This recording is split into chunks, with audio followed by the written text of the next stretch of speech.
dengan tinggal yang lama, bukan berarti kekal. Nah, dan Syekh Muhammad bin Shalih Al-Utsaimin juga menyebutkan ada kemungkinan yang lain, bahwa dengan membunuh itu akan mengantarkan seseorang kepada kekufuran yang menyebabkan dia mati di atas kekafiran sehingga dia pun kekal dalam neraka. Al-Syarih rahimahullah wadzabban wa jama'atun, telah berpendapat Ibnu Abbas dan segolongan dari kalangan para ulama, ila annal qatila amdan la taubata lahu, bahwa yang membunuh dengan sengaja itu tidak ada taubat bagi dia. Orang yang membunuh seorang mukmin dengan sengaja tidak ada taubat bagi dia. Nah, hatta qala Ibnu Abbas,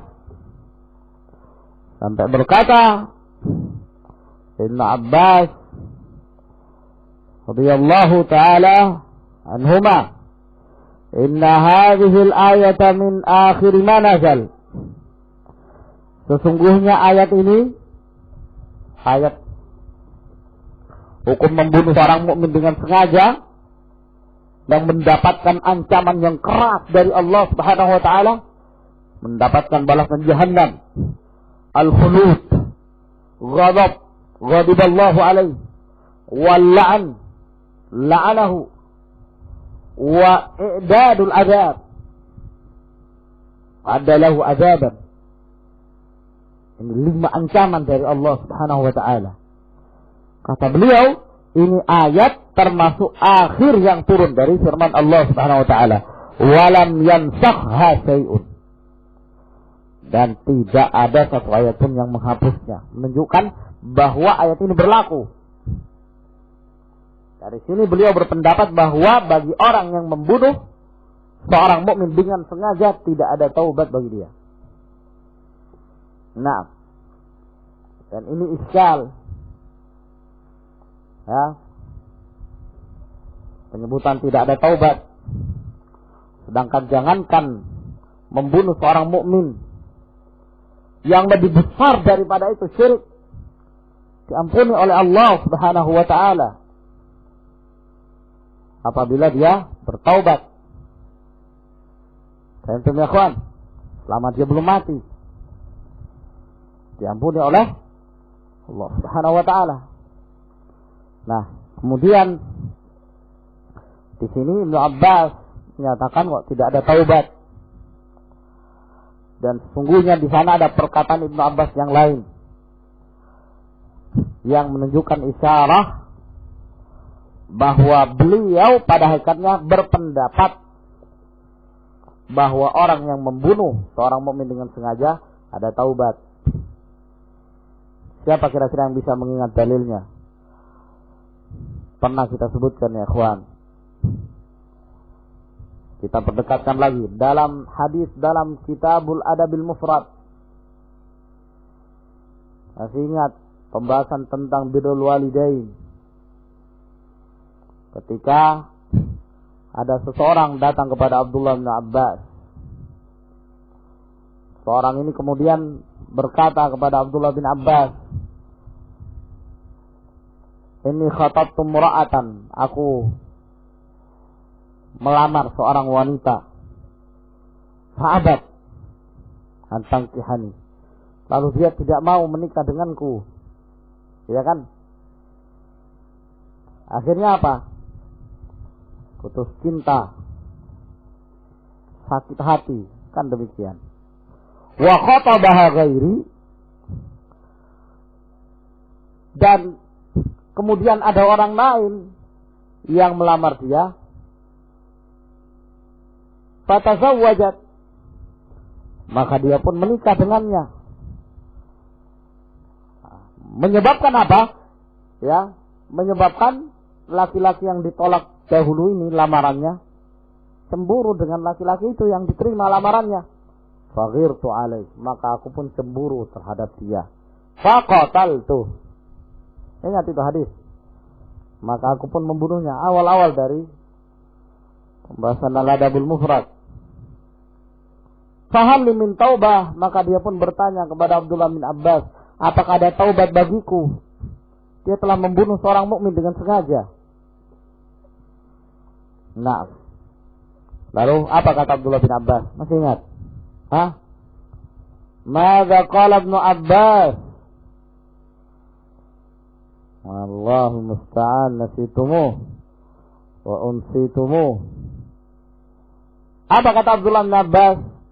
A ummuka hayyah? Apakah ibu kamu masih hidup? Nah, kata dia tidak, sudah meninggal.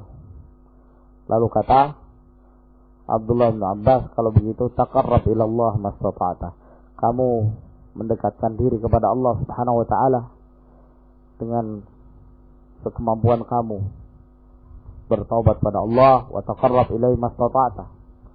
Lalu setelah orang ini pergi, ada yang bertanya kepada Abdullah bin Abbas, kenapa engkau bertanya tentang ibunya, apakah masih hidup atau tidak?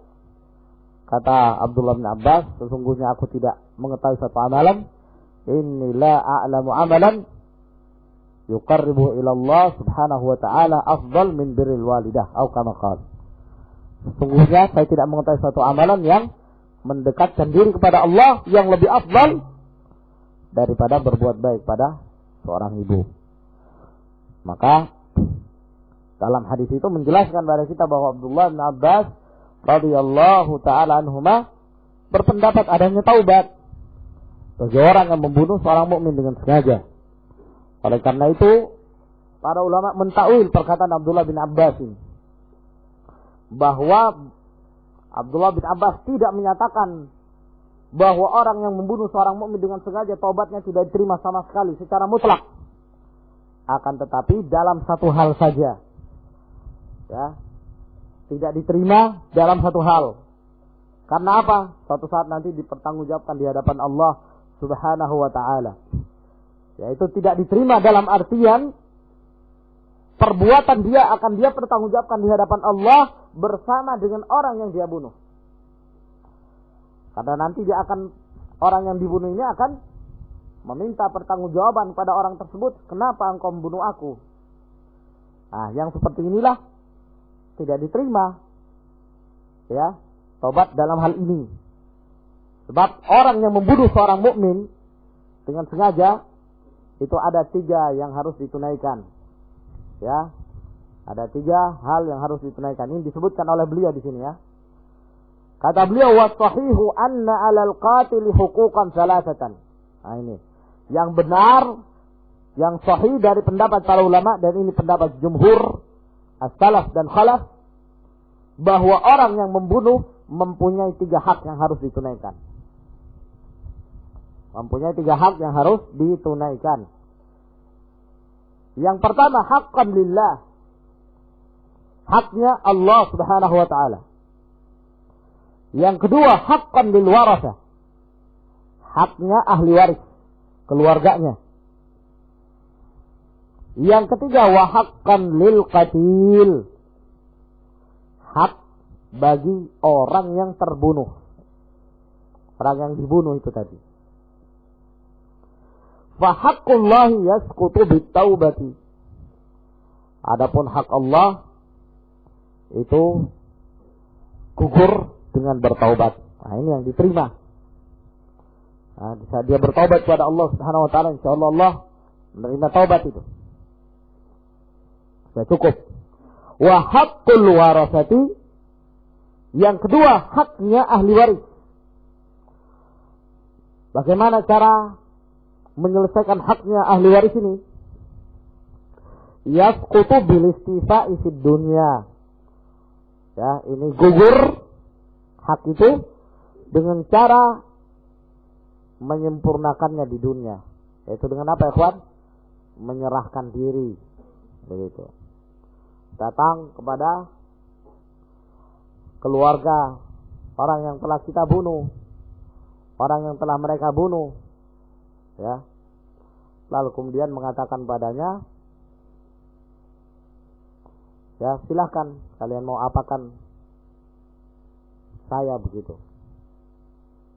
Ya, kalau mereka minta kisos, maka dikisos. Kalau mereka memaafkan, maka selesai permasalahan, membayar dia, begitu. Ya, yasqutu bil istifa fi dunia, dengan diselesaikan di dunia ini, awil afu, ataukah dia dimaafkan, yakni dengan cara qisas atau dimaafkan. Ini haknya ahli waris.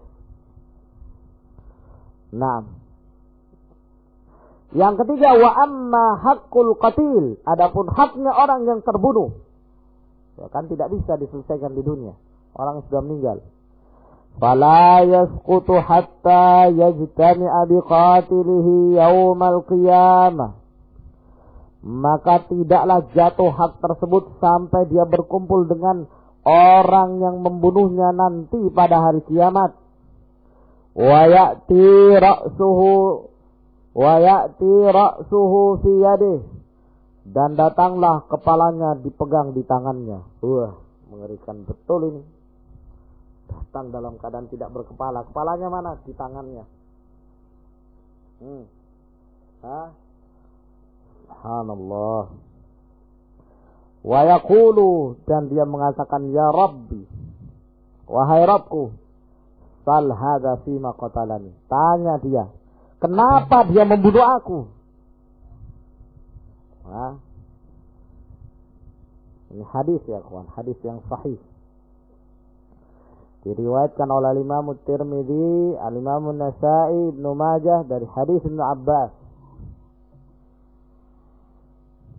Subhanallah. Nah, ini yang tidak dimaafkan. Kapan diselesaikan perkara ini? Pada hari kiamat, bertemu dengan orang yang dibunuh.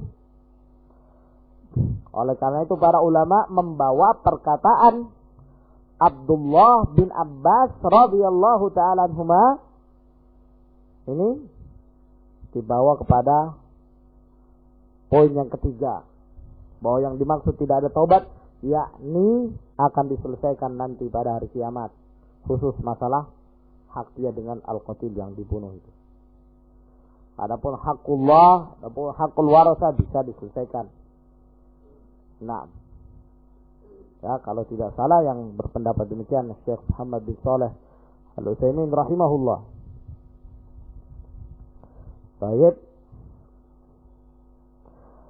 Wa amma qauluh, adapun firman Allah Subhanahu wa taala, falamma asafuna, maka tatkala mereka membuat kami marah. Asafuna ay aghdabuna, membuat kami marah. Ila akhiril ayat. Fal asaf yusta'malu, digunakan bimakna syiddatil huzn, terkadang mempunyai makna sangat sedih. Wa bimakna, dan juga terkadang mempunyai makna syiddatil ghadabi was-sukhti, sangat marah dan sangat murka. Wa huwal muradu fil ayat, dan itu yang dimaksud dalam ayat, ya. Jadi yang dimaksud di dalam firman-Nya falamma asafuna ay aghdabuna wa askhatuna, membuat kami marah. Maka ayat ini menunjukkan sifat Allah. Di antara sifat Allah adalah sifatul asaf, yang maknanya adalah al-ghadab wa sukht wal intiqam, ya. Falamma asafuna taqamna minhum. Sifat intiqam maknanya adalah al-mujazatu bil uqubah, balas, membalas dendam dengan siksaan. Ma'khudun minan niqmah, diambil dari kata niqmah, ya. Niqmah yakni lawan dari nikmah. Dan nikmah wahiyah yaitu syiddatul karahati wasukh, sangat benci dan sangat murka. Ya, maka tatkala mereka membuat kami marah, intaqamna minhum, kami pun menyiksa mereka, sebabkan karena perbuatan mereka yang membuat Allah Subhanahu wa taala murka dan marah. Maka di sini juga menetapkan sifat al-intiqam bagi Allah Subhanahu wa taala. Ya. Namun tidak semua dari sifat Allah itu bisa menjadi nama. Tidak semua sifat Allah bisa menjadi nama Allah subhanahu wa ta'ala. Jangan kita mengatakan nama Allah itu Al-Muntaqim. Tidak. Dan tetapi ini sifat Allah. Dan sifat ini bagi mereka yang berhak untuk mendapatkannya. Nah, Allah cinta kepada siapa yang berhak mendapatkan kecintaan, dan Allah murka terhadap siapa yang berhak mendapatkan kemurkaan. Dan seluruh dari sifat-sifat ini merupakan sifat fi'liyah. Seluruhnya adalah sifat al-fi'liyah. Karena jika Allah menghendaki maka Allah cinta. Jika Allah menghendaki Allah marah, Allah murka, Allah intiqam, Allah asaf, al-la'an, wal-ghadab, dan seterusnya. Ini isbat manhaj ahli sunnah dalam hal asma wa sifat, bahwa sifat fi'liyah itu sabitah lillah subhanahu wa ta'ala. Dan tergantung dari masyiahnya. Kapan Allah kehendaki maka Allah melakukannya. Dan kapan Allah tidak menghendaki maka Allah tidak melakukannya. Menyelisih pendapat al-Asy'ariyah dan al-Kullabiyah.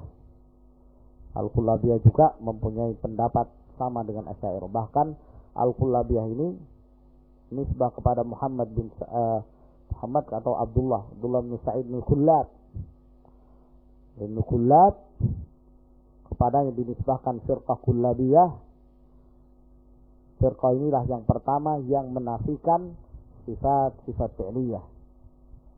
Ya, mereka menafikan sifat fi'liyah itu disebabkan karena ketika Jahmiyah dan Mu'tazilah mereka menafikan sifat-sifat bagi Allah subhanahu wa ta'ala, lalu mereka mengatakan sifat-sifat itu berdiri sendiri dan tidak berdiri dan tidak bersatu dengan zat Allah subhanahu wa ta'ala. Itu kata mereka. Maka dibantah oleh Al-Kullabiyah. Abdullah bin Sa'id bin Kullab ini membantah kembali dan menyatakan tidak demikian. Tidak benar sifat itu berdiri sendiri. Bahkan sifat itu qa'iman bidzatillah. Sifat Allah itu ada pada diri Allah subhanahu wa ta'ala. Akan tetapi sifat-sifat Allah seluruhnya qadimah, azaliyah. Enggak ada sifat fi'liyah. Nah, inginnya membantah ahlul bid'ah tapi jatuh ke dalam bid'ah yang baru. Salatun la yu'tamanun. Ya, sebagaimana yang disebutkan oleh salah seorang ulama, 3 orang yang tidak bisa dipercaya. Yang pertama siapa, ikhwan? Sufi. Yang kedua al-qassas, tukang cerita. Dan yang ketiga al-mubtadi', yaruddu 'ala al-mubtadi'. Ahlul bid'ah yang membantah ahlul bid'ah yang lainnya. Wallahu a'lam bishawab. Ilahuna ya ikhwan, tafaddalu hafizakumullah.